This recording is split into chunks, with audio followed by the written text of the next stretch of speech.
Hola, soy Raúl Jeremías Soriano Gómez y te invito a escuchar esta explicación.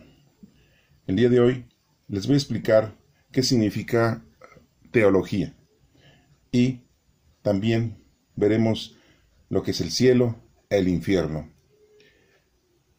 Para dar inicio a lo que es la teología, vamos a remontarnos a un significado muy importante que significa teos, significa Dios, y logos, discurso o tratado. Eso es teología. O sea, es el tratado de Dios. Es el estudio de la ciencia que trata a Dios. Así le podemos entender nosotros la teología. Muchos dirán, bueno, ¿la teología es una? No. Hay diferentes tipos de teologías. Tenemos tres que son las más importantes o las más principales para poder ir entendiendo la palabra de Dios. ¿Dónde está la palabra de Dios? En las Sagradas Escrituras. Son 73 libros que tenemos, 46 en el Antiguo Testamento y 27 en el Nuevo Testamento. Y se maneja la teología doctrinal. ¿Quién nos dio una doctrina? Principalmente nuestro Señor Jesucristo. Jesucristo nos dio una doctrina. Se dice es la doctrina cristiana porque es de Cristo la doctrina. Es una enseñanza. Y nuestro Señor Jesucristo nos ha proporcionado esa teología doctrinal. Pero también tenemos una teología moral. ¿Y quién nos ha transmitido esa teología moral?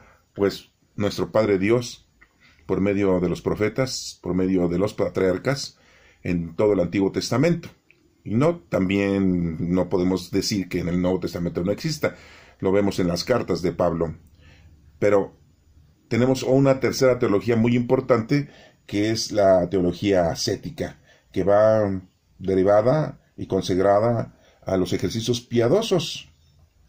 Bueno, son tres teologías que podemos renombrar de una manera concisa y que podemos discernir y podemos irle entendiendo lo que es la teología doctrinal, lo que es la teología moral y la teología ascética. No sin antes quiero mencionarles que hay teologías de grandes personajes en la historia, doctores de la ley, doctores que han estudiado la palabra de Dios durante muchísimo tiempo y que ellos nos han proporcionado diferentes estudios, conceptos, definiciones de la palabra de Dios. Porque no es sencillo entender la palabra de Dios. Mucha gente dice, yo me compro mi Biblia, me pongo a leerla y lo que yo entienda, se acabó. Eso es lo que dice. Yo no le voy a creer ni le voy a hacer caso a nadie, sino a mi raciocinio. Yo soy una persona leída y estudiada y puedo entenderla normalmente o comúnmente.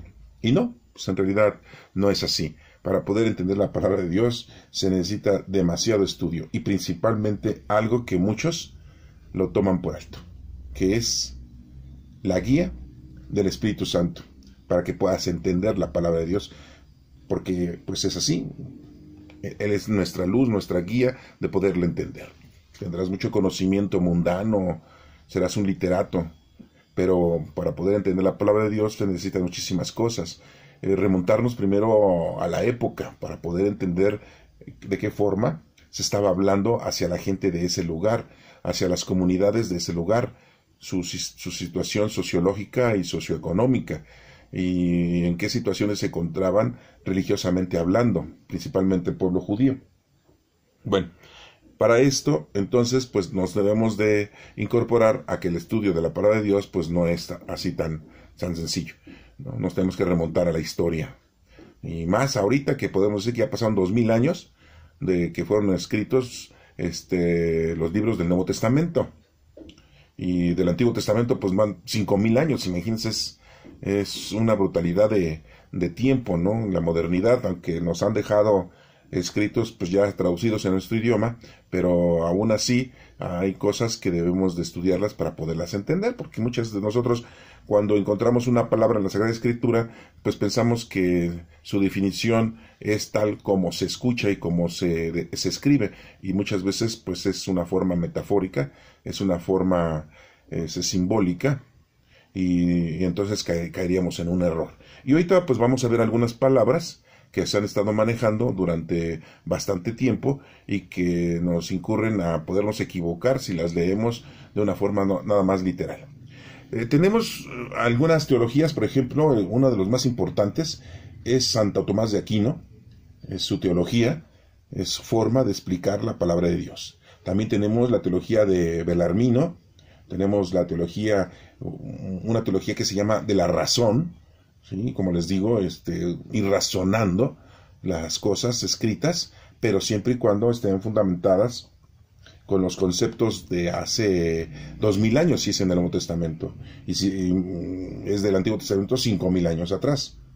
Tenemos una teología natural, racional, teología positiva o teología revelada, y pues como les menciono, hay muchas formas de entender la teología, y muchos doctores estudiosos pues nos manejan muchas teologías, ¿no?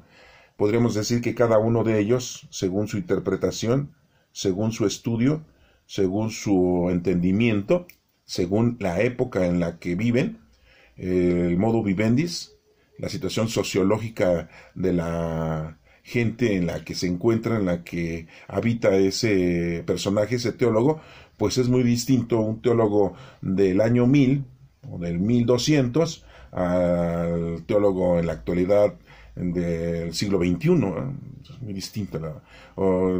Los teólogos del año 300, ¿verdad? En la época que todavía Roma estaba como poderoso el pueblo en esa región y Constantino era uno de los emperadores, o uno del emperador que permitió ya que los cristianos no fueran perseguidos y se permitió que la doctrina cristiana fuera fundamental y que se aceptaba ante el pueblo.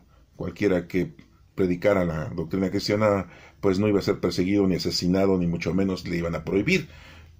Un teólogo de esa época pues es muy distinta su forma teológica de ver la palabra de Dios a un hombre teólogo de esta época en el siglo XXI. Entonces, acuérdense, la teología es la ciencia que estudia a Dios. Y si estamos conectados con el Espíritu Santo nos va a decir exactamente cuál es la verdad de las cosas. Y para esto pues tenemos que leer la Sagrada Escritura, estudiarla, entenderla y muchas veces interpretarla, ¿sí? Porque hay mucho simbolismo. Ya después de esto pues sabemos que tenemos que llevarla a la práctica con los dones del Espíritu Santo que cada uno nosotros tenemos. Voy a hablar un poquito más. Por ejemplo, Santo Tomás de Aquino es el teólogo más grande que ha existido, de la Edad Media. Y muchos dicen que hasta en la actualidad todavía sus raíces provocan pues una exactitud para los nuevos teólogos en la actualidad. Él era italiano, nació en Rocaseca, era doctor de la Iglesia Católica y nació en el año de 1225 y muere en el año 1274.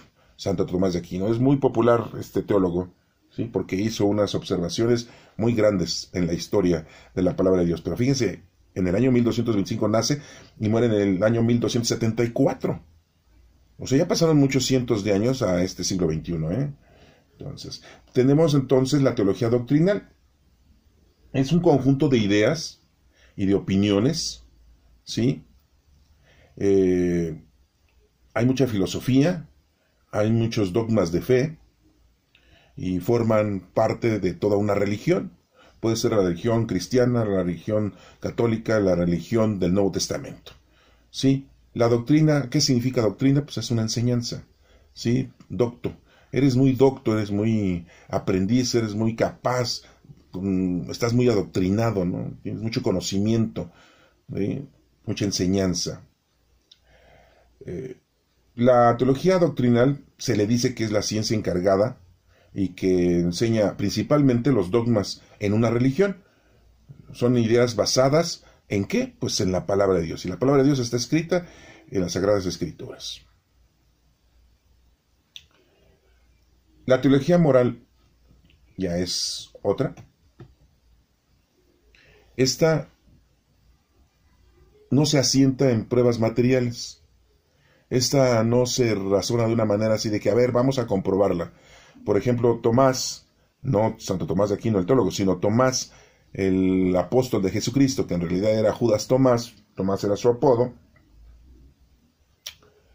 yo no creo que Jesucristo haya resucitado, le dijo a sus compañeros apóstoles, cuando los encontró reunidos 8 días después de la resurrección de nuestro Señor Jesucristo, y le dicen, Jesucristo ha resucitado y se presentó ante nosotros, y él dice, no creo, hasta no palpar, hasta no tocar sus llagas. Entonces él pues en realidad no estaba manejando una teología moral. La teología moral quiere dar a entender de que crees sin haber visto. Y dice Cristo, dichosos aquellos que creen sin haber visto. Entonces, y está basada en las costumbres, en las buenas costumbres. La teología moral estudia mucho el comportamiento de las personas, el buen ejemplo, ¿sí? Esa es una de las enseñanzas principales de la teología moral, tu comportamiento.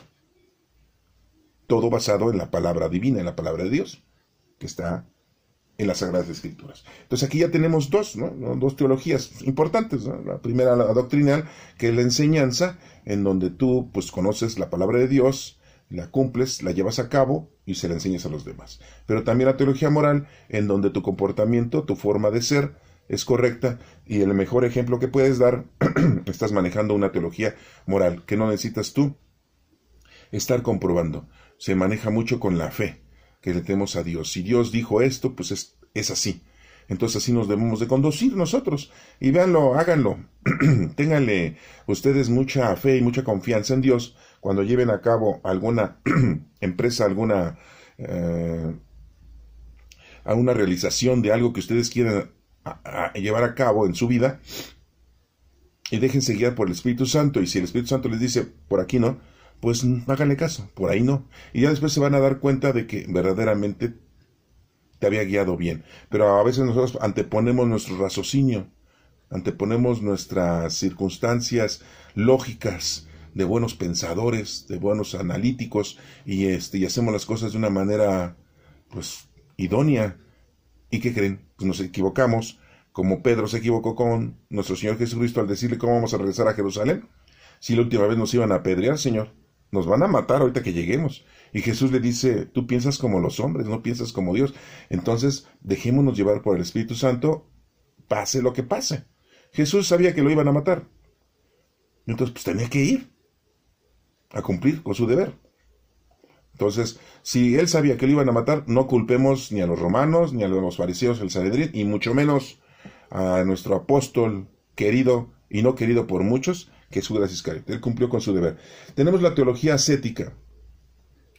Esta teología es derivada del asceticismo.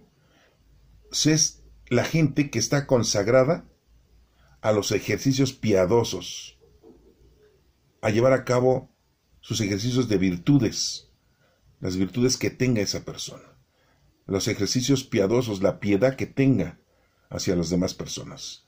Entonces, y que están consagrados a esa forma de vida, ¿sí? Vemos cómo hay gente que se dedica mucho a cuidar a los enfermos, y no lo hace por dinero. No estoy hablando de los enfermeros o enfermeras, o a los que cuidan los asilos de ancianos, a los que cuidan a los orfanatos, a las madres piadosas. No, estoy hablando de la gente que ofrece su vida para el bien de los demás, que es capaz de donar un riñón para salvar una vida, que es capaz, ¿sí?, de donar parte de su cuerpo para que la otra persona siga viva, y que ofrecen parte de su vida al cuidado de alguien que no es de su familia. Son ejercicios piadosos increíbles. Esa vida consagrada es el reflejo de una teología ascética, ¿no?, que usan sus virtudes que Dios le ha dado por medio del Espíritu Santo para el bien de los demás. Bueno, el escéptico pues es un incrédulo. Y hay una doctrina de escépticos, ¿no?, y que son negativos a todas las cosas que presentan la gente que cree en Dios.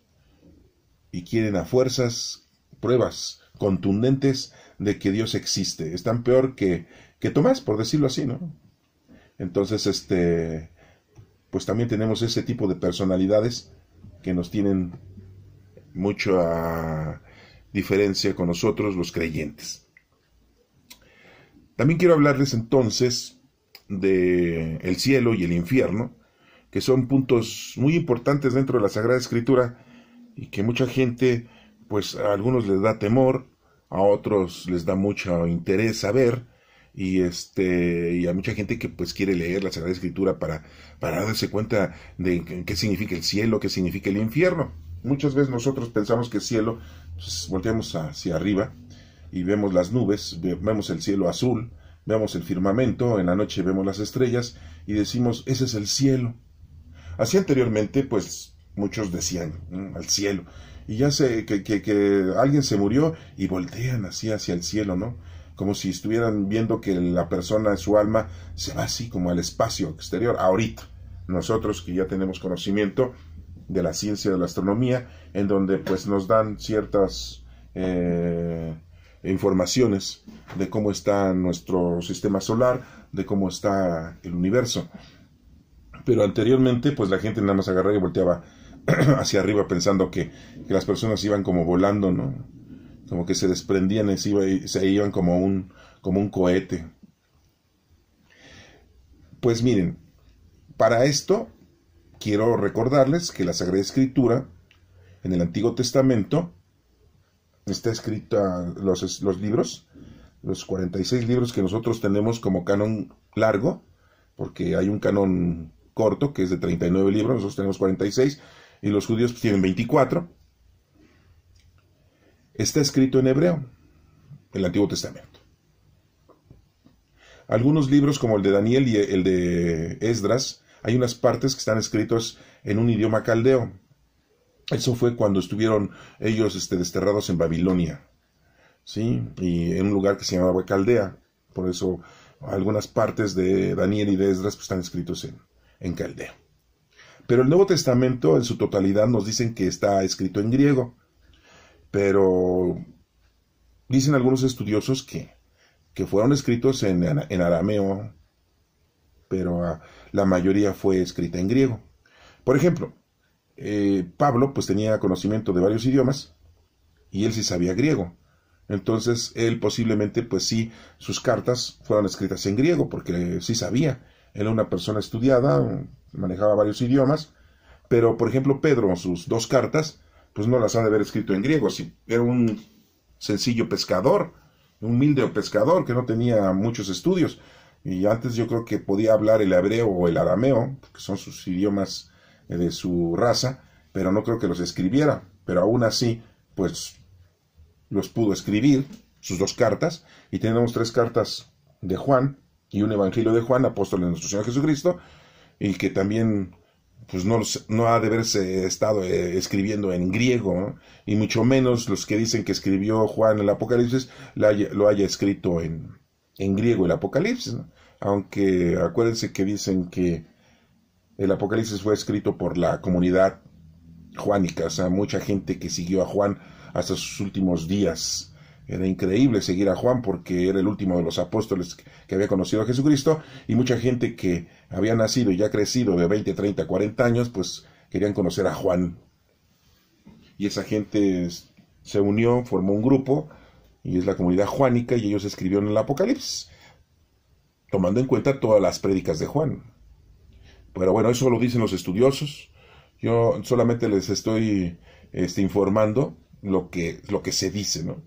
Entonces, pues dice que todo el Nuevo Testamento está escrito en griego. Bueno, pues vamos a pensarlo así, pero no creo, porque según los estudios dicen que muchos pues fueron escritos en arameo, en hebreo, ¿no? Como la carta de Santiago, como la carta de Judas, el de Pedro, ¿sí? El Evangelio de Mateo, posiblemente el Evangelio de Lucas y Marcos, pues sí estuvieron escritos en griego, porque Lucas era un médico, tenía conocimiento de la lengua y del idioma.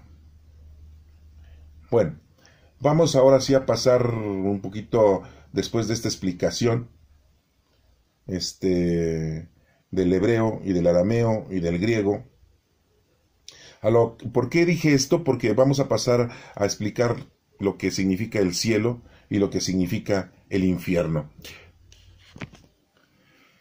Bueno, pues hablemos del cielo.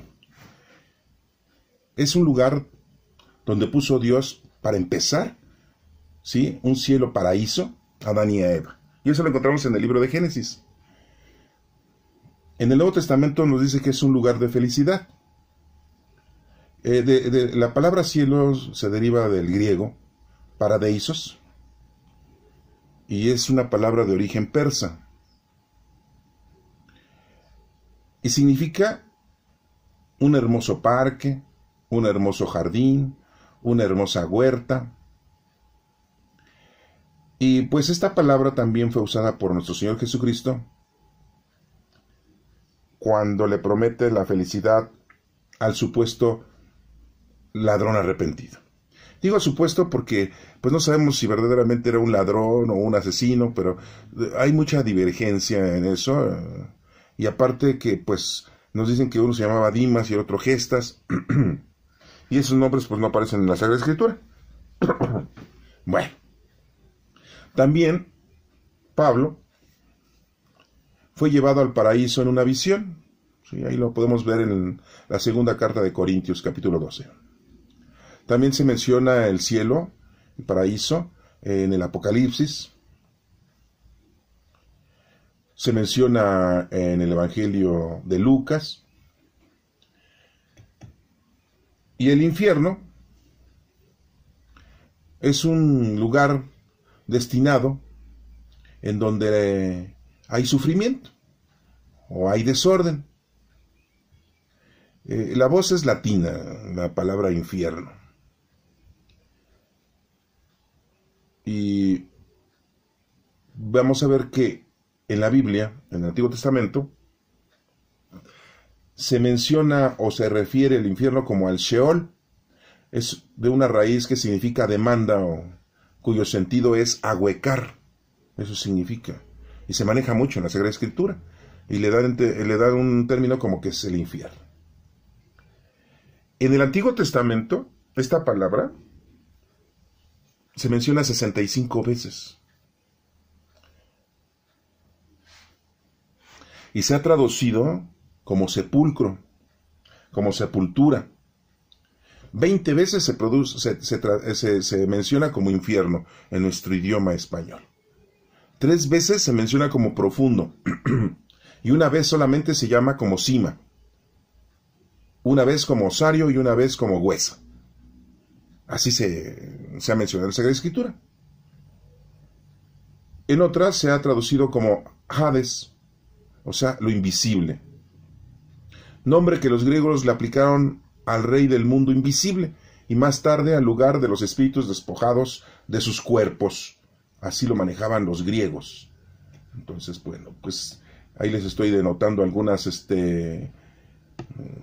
lugares en donde se menciona Sheol como sepulcro, como algo hueco.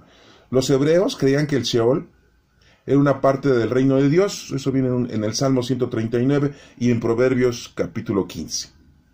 Los gentiles no creían que había salida del Hades, pero los hebreos piadosos miraban al Sheol como temor y esperaban salir de allí y creían en la resurrección del cuerpo.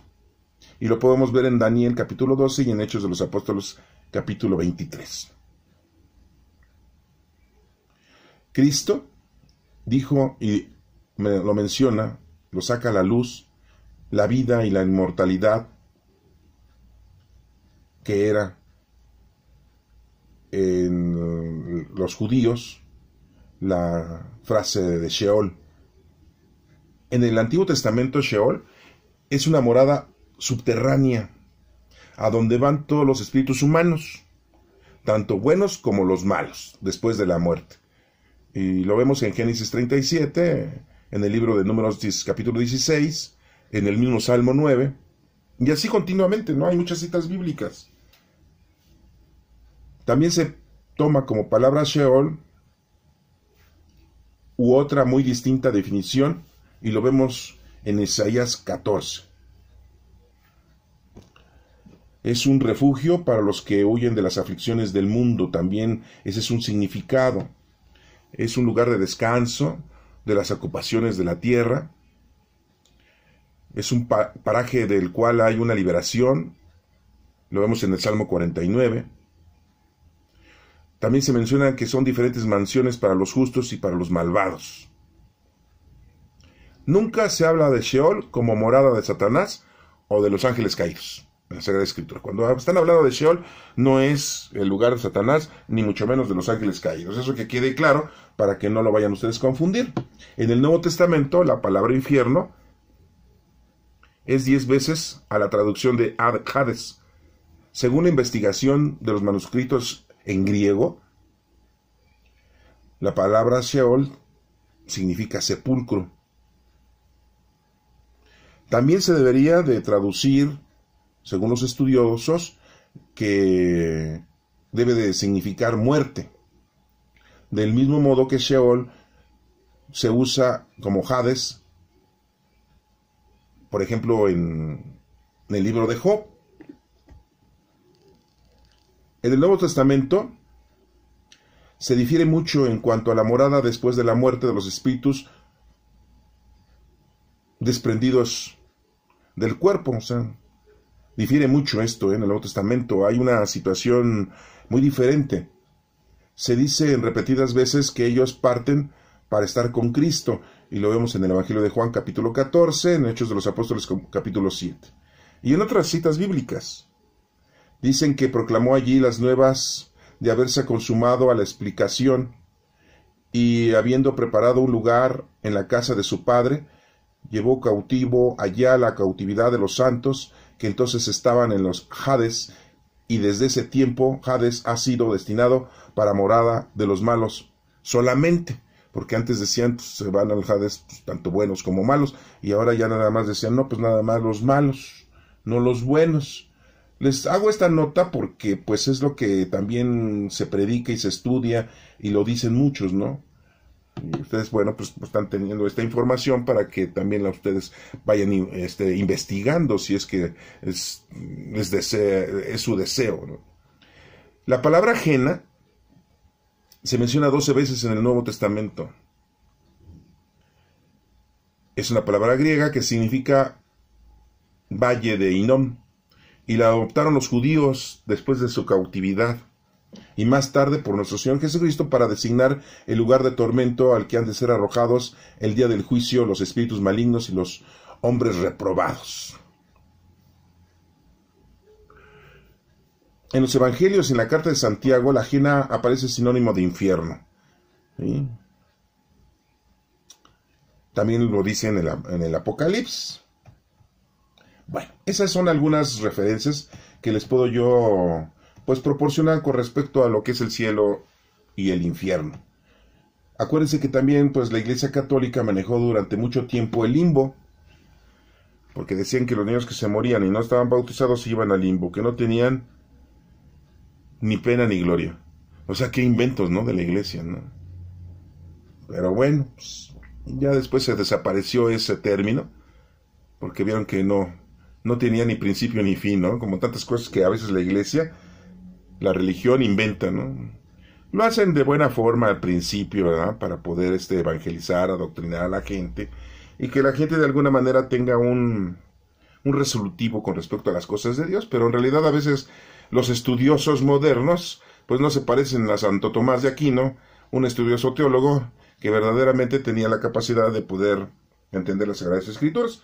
Y bueno, no digo que los de la actualidad estén muy mal, pero pues a veces sí inventan cosas muy raras, ¿no? Otra de las cosas es como el purgatorio. El purgatorio pues no se menciona en las Sagradas Escrituras, para nada. No hay ninguna cita bíblica en donde ustedes puedan encontrar la palabra purgatorio. Bueno, recordemos también que tenemos por ahí una información de los ángeles. En otra de las explicaciones que les he proporcionado, bueno, pues ya saben que los ángeles aparecen en todas las Sagradas Escrituras, y que de alguna manera son los que nos van ayudando a cada uno de nosotros, porque nos traen los mensajes de Dios y nos colaboran con el entendimiento de las cosas para que vayamos nosotros acercándonos poco a poco a nuestro Padre. Pero también quiero a ustedes que entiendan que no solamente los ángeles se mencionan en la Sagrada Escritura, también se menciona al maligno, ¿eh?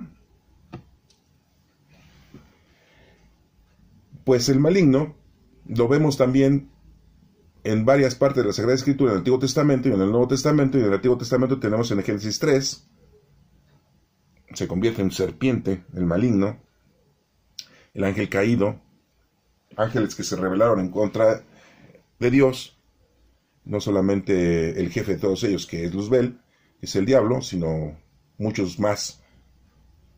Se nos explica que era porque ya no querían estar con Dios, porque no querían servirle. Es una historia media complicada y media rara, ¿no? Y después nos dicen los historiadores y los estudiosos que tuvieron mucha envidia porque Dios nos creó a nosotros y a nosotros nos llamó hijos y a ellos solamente les dijo que eran sus servidores.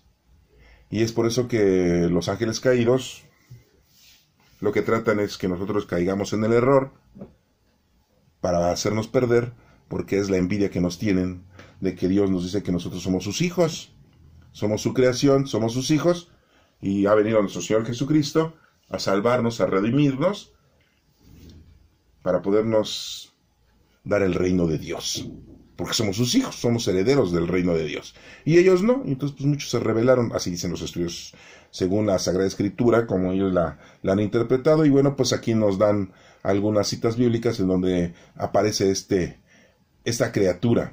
Ahorita voy a dar una lectura del libro de Job y también una lectura del Nuevo Testamento para que veamos lo que nos menciona con respecto al maligno y su lugar, y al cielo, el lugar en donde está o estaremos los que estamos con Dios, los que queremos estar con Dios.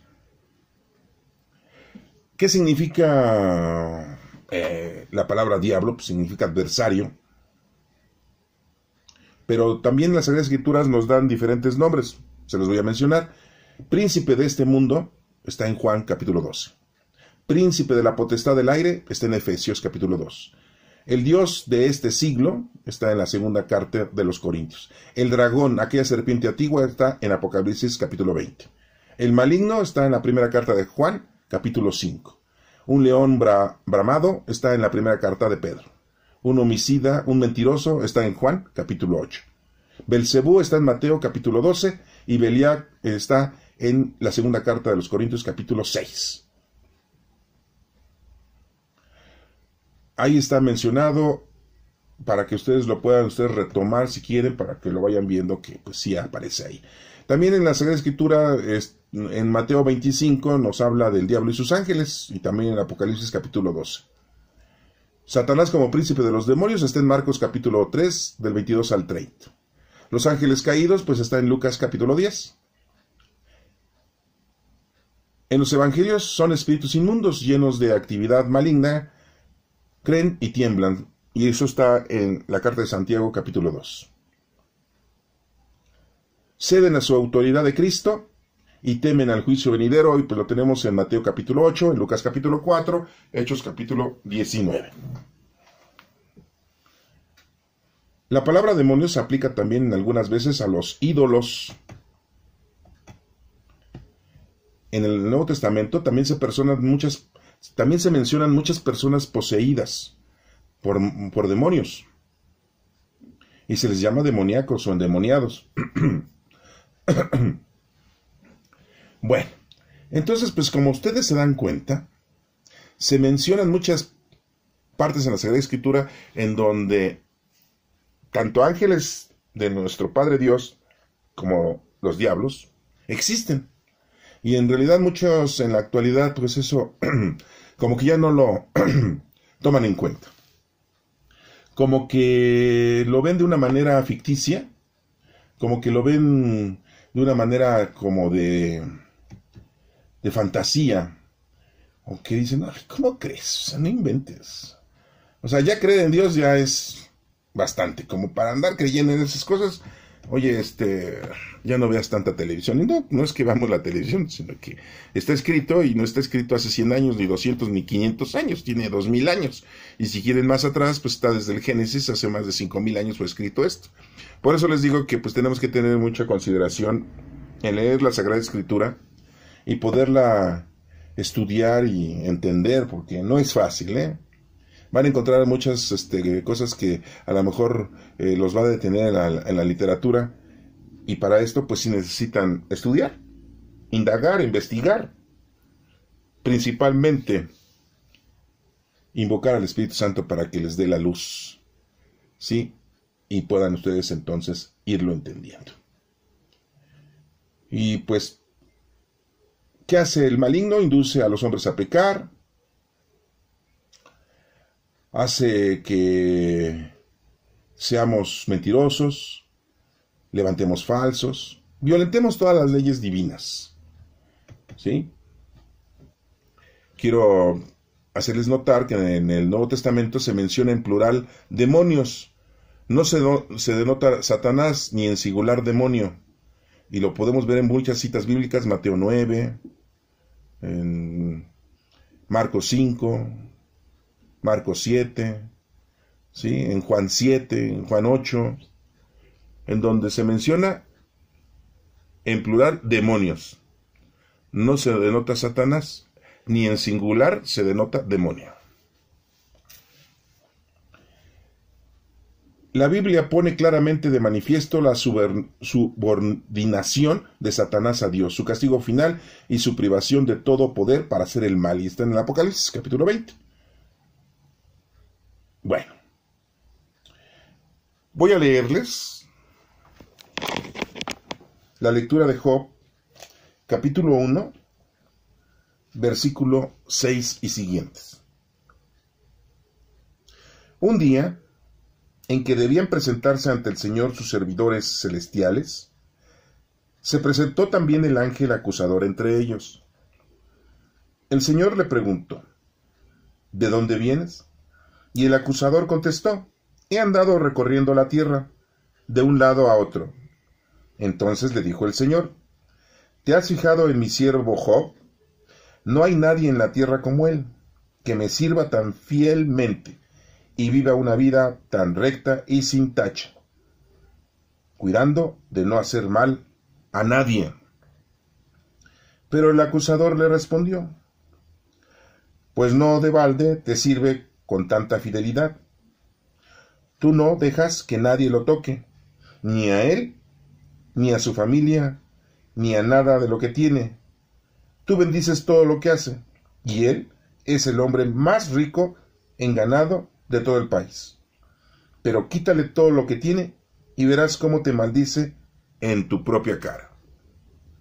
El Señor respondió al acusador, está bien, haz lo que quieras con todas las cosas de Job, con tal de que a él mismo no le hagas ningún daño. Entonces el acusador se retiró de la presencia de Dios. Esa es palabra de Dios. Bueno, pues aquí nos damos cuenta cómo hay una conversación de nuestro Padre Dios con el que se refiere que es el acusador, que es el maligno. Y entonces vemos cómo anda por la tierra de un lado a otro, haciendo pecar al hombre.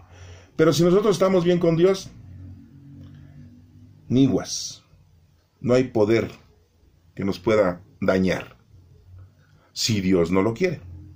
Y ahí le permite al maligno para poderse dar cuenta que verdaderamente Job es fiel a las cosas del Señor.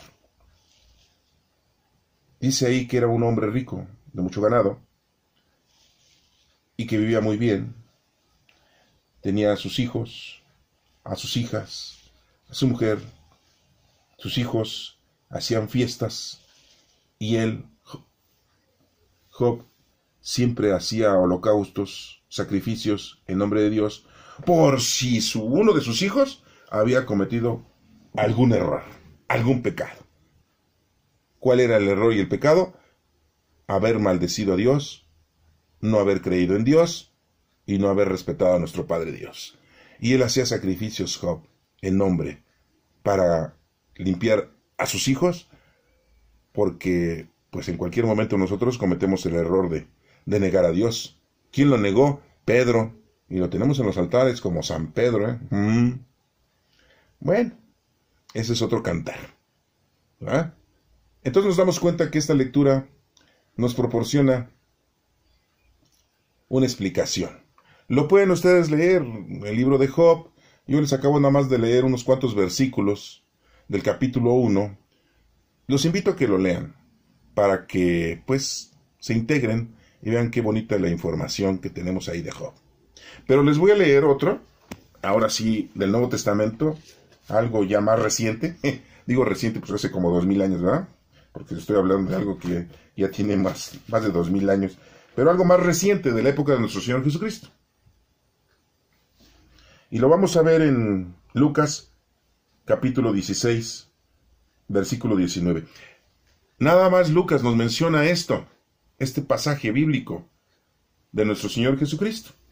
Es algo, pues una pequeña información que a nosotros nos puede dar mucha información con respecto a la salvación y a nuestro andar en esta vida.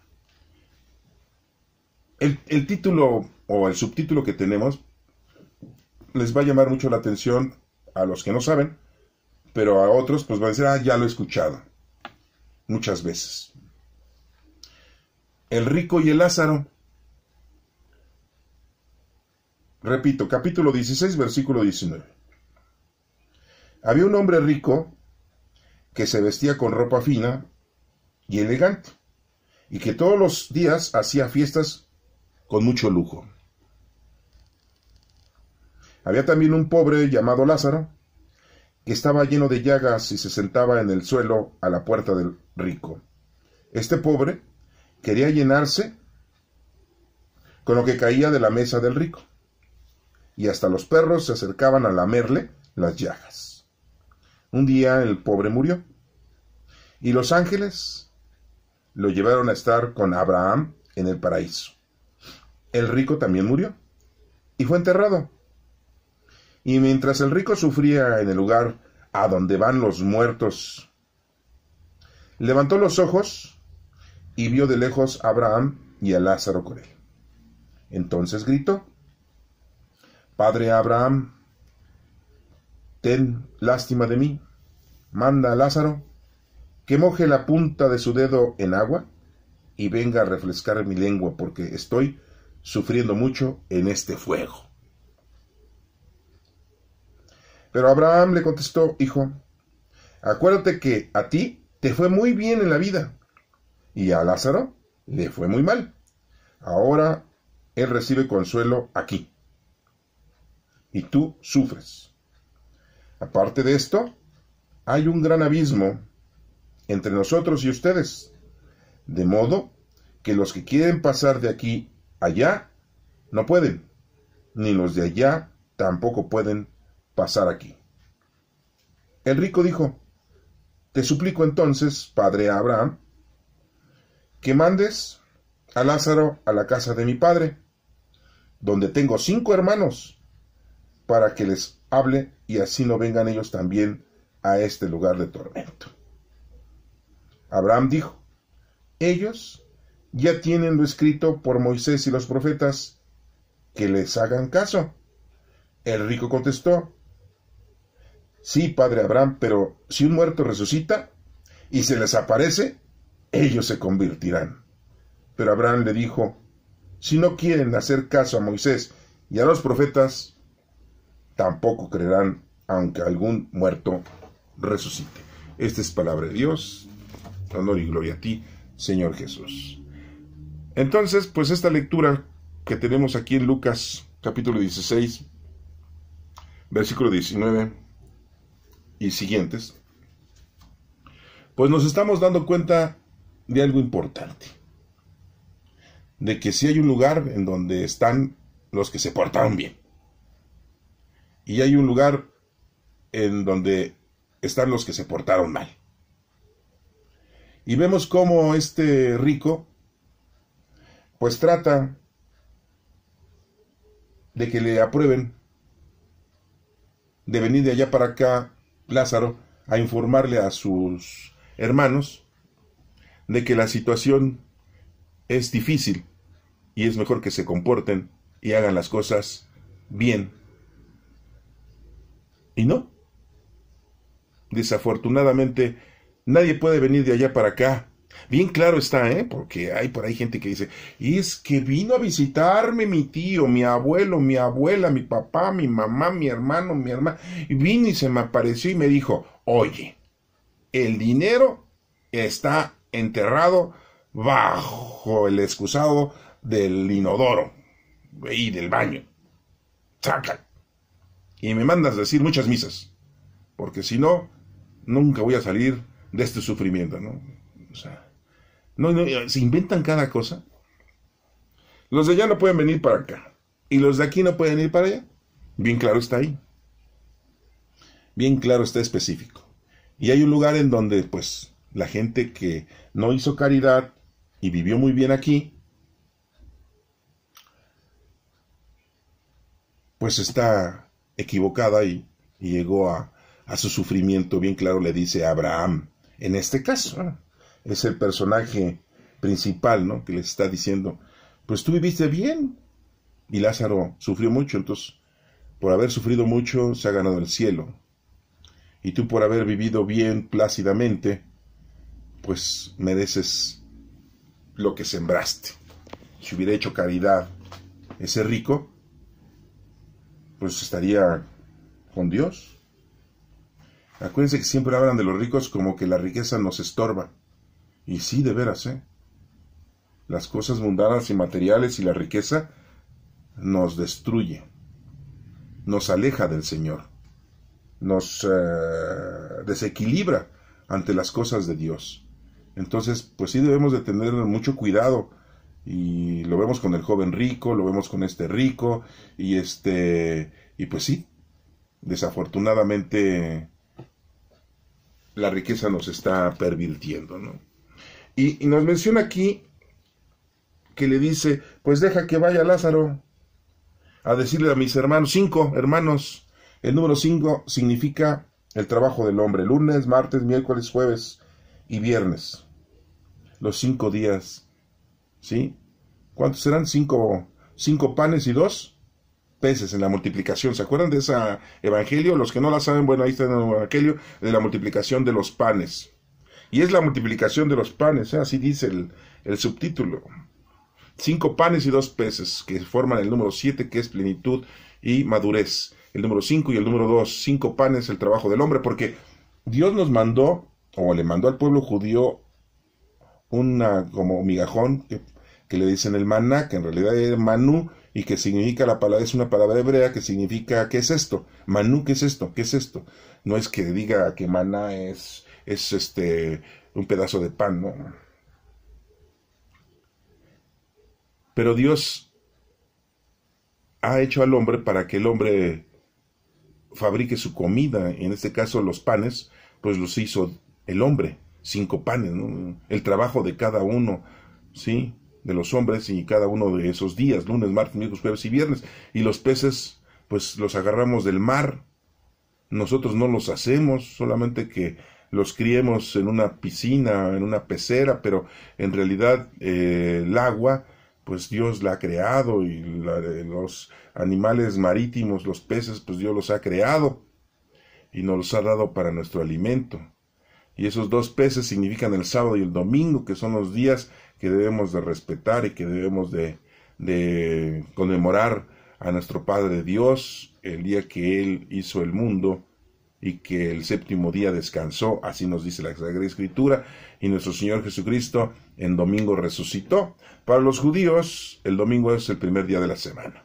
Para nosotros los cristianos, el primer día de la semana es el lunes, y el 6º día para nosotros decimos que es el sábado, pero en realidad el 6º día es el viernes, porque es cuando hizo al hombre. Entonces son los 2 peces, los 5 panes, pero esa es otra historia, y no voy a explicar ahorita el evangelio de la multiplicación de los panes. Ahí, si lo quieren ustedes escuchar, pues búsquenlo ahí en el canal de YouTube, y ahí está la explicación. Pero aquí lo que vemos es de que le dice este hombre rico Abraham, deja que Lázaro vaya y le diga a mis 5 hermanos, para que no vengan aquí a sufrir como yo estoy sufriendo. Eso es lo que le pide. Y le dice muy claramente, pero pues ahí tienen a Moisés y a los profetas para que les enseñen en los escritos qué es lo que tienen que hacer. ¿Por qué necesitas que alguien? No, es que si va alguien y ven que resucitó a alguien, sí le van a creer. ¿Y a poco creen ustedes que iba a ser efectivo? Pues no. ¿Quién creen que resucitó? Y no creían. ¿Quién? Pues sí, nuestro Señor Jesucristo. Murió y resucitó y de todas maneras no creían. Estaban peor que Judas Tomás. Peor. Todavía a Judas Tomás, pues Jesucristo le dio el chance, ¿no? Porque era uno de sus discípulos, era uno de sus apóstoles, le había predicado 3 años para que enseñara, y tenía que ir a predicar Tomás a otro país, en donde lo matan por andar predicando la doctrina. Si quieren saber cómo sufrieron los apóstoles, bueno, también los invito a que escuchen la otra lectura en donde se explican los 12 apóstoles de nuestro Señor Jesucristo. Jesús resucita y no le creen. Y lo primero que hacen es empezar a perseguir a todos los cristianos, los primeros apóstoles de nuestro Señor Jesucristo, y tratan de matarlos y pues casi matan a todos, ¿no? Digo casi matan a todos porque no mueren todos. Al menos Juan, el último de los discípulos, pues muere de viejito. 100 años. Eso ya se suscitó. Y según el rico decía, pues si va un muerto que resucita, van a creer. Ay, mira, resucitó. ¿Qué pasaba con el ciego cuando Jesús lo curó? ¿Qué dijeron los fariseos y los escribas? Este nunca estuvo ciego, siempre se estuvo haciendo. Fíjense, se estuvo haciendo desde que era niño. Oye, pues qué buena actuación, ¿verdad? Porque ya era viejo. Mínimo se aventó como 40 años diciendo que era ciego. Entonces, para que los fariseos dijeran, este nunca estuvo ciego. Siempre fingió. Y ahorita dice que ya y le preguntan a sus papás del ciego, oye, ¿es su hijo? Sí. ¿Era ciego? Sí. Y entonces, ¿cómo recobró la vista? Pues nosotros no sabemos. Ella es mayor de edad, pueden irle a preguntar. Eso dijeron sus papás porque le tenían miedo a los fariseos y escribas, ¿no?